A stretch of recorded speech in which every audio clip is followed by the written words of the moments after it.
Welcome back to another episode of Offbeat Adventures. We're standing here once again on the grade of the former Canadian Northern Railway and later Canadian National Railways, Dorion and then subsequently Kinghorn Subdivision.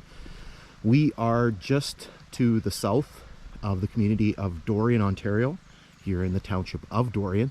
We're actually just to the south as well of the former station here at Dorion. The siding for Dorion just ends just right up there, just about 200 meters, 300 meters up there or so. What we're doing is we're picking up right where we left off on a previous hike. So we were here last fall. It was one of the last hikes we did last fall. And so what we're going to be doing today is we're going to be picking up from there and we're going to be traveling our way to the south. This is a redo section. So we previously were in this place, in this area, back in the fall of 2020, so about 2.5 years ago. It was actually the last hike that we did way back in 2020. And so we're redoing this because there's some new information, and I just wanted to update the video. That video again was done right at the beginning of November. It was the last hike that we did that year, and it was a bright sunny day like it is today, but the sun was really, really low on the horizon, and it was very difficult to sort of see anything because there's a lot of sort of shadows and things like that because the sun was so low and the sun was getting into the lens of the camera and stuff like that. This is actually our second hike of the year. It's been really late getting out because of some really, really bad spring weather that we've had. We had an absolutely awful April. We had more snow than January, February, and March combined, and then some really cold temperatures, so it took a long time for the snow to go away. I'm actually going to show you a picture right towards the end of the hike when we crossed Myers Road. I came here a couple weeks ago to sort of scout things out, and basically there was still a ton of snow on the ground. You're still going to see snow in patches. It hasn't completely gone away. Today is a beautiful day. The sun is out. It's very, very warm. The temperatures this week have just been unbelievable. Essentially all the snow has gone away this week. So one of the things you're going to see in this section here is you're going to see a lot of telegraph poles. There's one that's right there, and we're going to be taking a look at another one that's just up here. Let me find the spot here.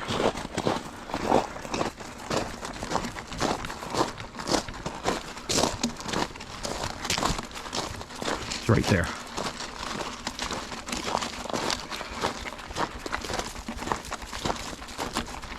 Okay, so let's drop down and go take a look at that pole.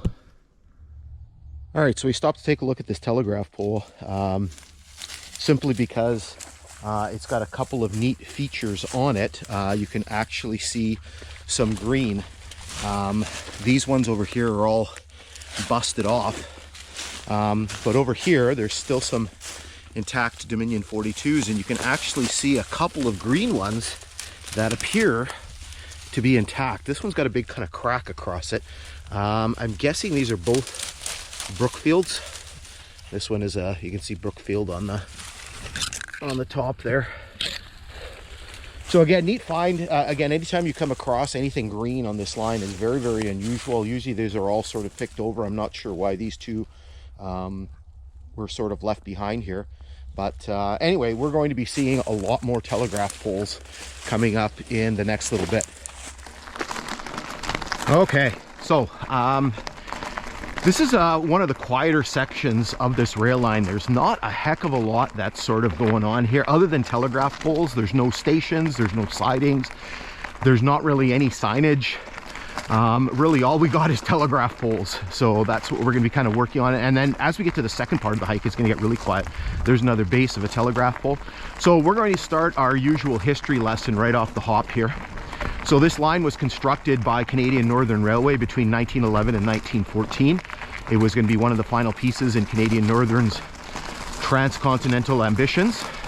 There's another telegraph pole right there.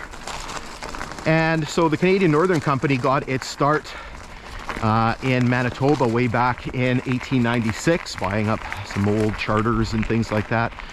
Their first big project was the construction of a line between the then city of Port Arthur, which is now Thunder Bay, which is just to the west of us. There's another telegraph pole right there. and Winnipeg, and that line was completed in 1902. And then after that, they began building lines all throughout the prairies, and sort of Canadian Northern became sort of synonymous with the northern part of the prairies and all of their lines in that area. At the same time, they began building north out of Toronto, again acquiring some lines and building some other ones and things like that, eventually reaching up into the Sudbury area. Now, it was around this time that Canadian Northern realized that in order for their company to be successful, they would need a transcontinental line. Now, the problem was Canadian Northern didn't want to build a couple of those sections of line. Now, let's pause here for a second.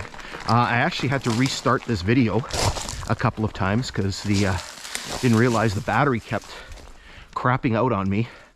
And so what you're going to find in this section here is you're going to find a whole bunch of telegraph poles that are still standing. And here's one of them.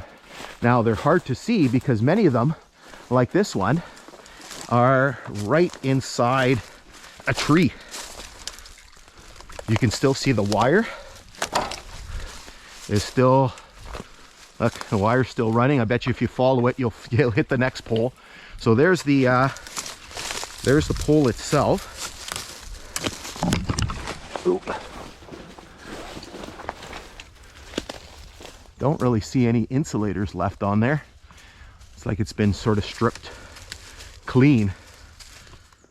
All right, so as I was saying, Canadian Northern did not want to build two sections, the one through the mountains of British Columbia for obvious reasons, and this section for two reasons. First of all, construction was going to be very difficult and therefore very expensive, and they were kind of a little bit leery about the potential profitability of this line.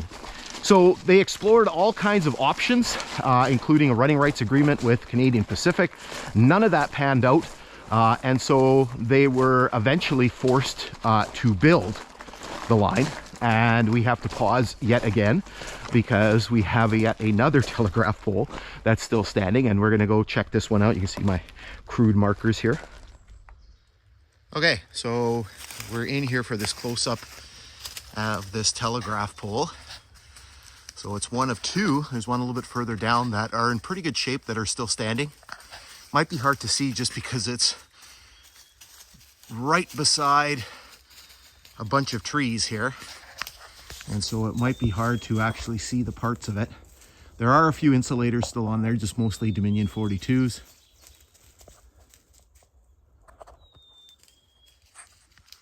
So let's go over here and see if we can see anything on the pole itself.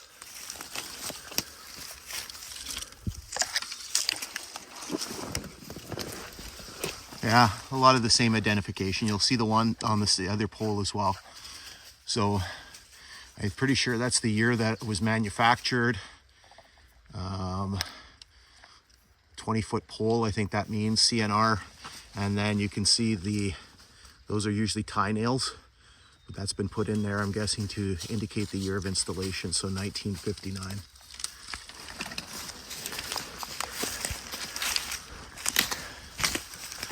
Okay, so again, sort of neat to see that. So we'll jump back up on the grade and keep plugging our way along here.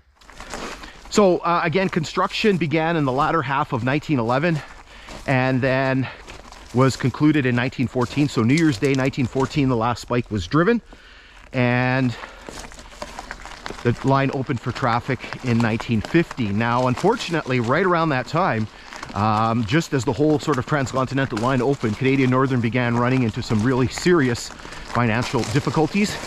A lot of it had to do with World War I. There's another telegraph pole. And then the rest of it had to do with building all of these expensive lines.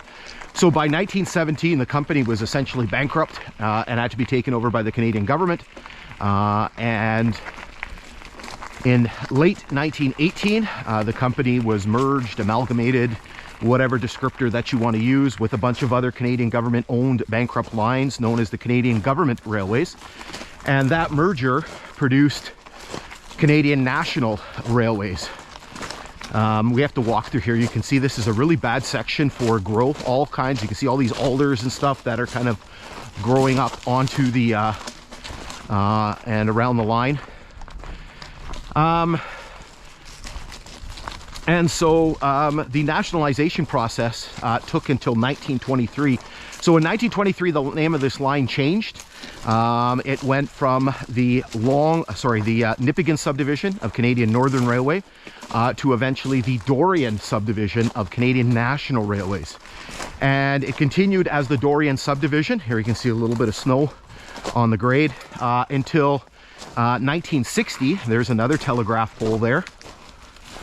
You can actually see there's a green insulator on there. I don't know what kind of condition it's in. Might be broken is why it's there. It looks okay, but... and in 1960, there was a major reorganization of Canadian National. And so as part of that reorganization, this line, the Dorion subdivision, was merged with the more easterly Kinghorn subdivision. And the entire line became known as the Kinghorn subdivision. And so it continued operating until 2005, when Canadian National decided to discontinue service. And beginning in 2008, right in this area here, so just basically working their way from Dorion towards Thunder Bay, they began pulling up the rails. And then that process was complete by 2010. The dog sees something in the brush. Here you can see just the mess, all these alders kind of growing up and over the railway grade. You can see somebody has come along and sort of chopped them down. There's yet another telegraph pole right there. You can see again some vestiges of snow. Okay, so we're gonna hold up here in this mess here, and then we're just gonna continue pushing our way to the south.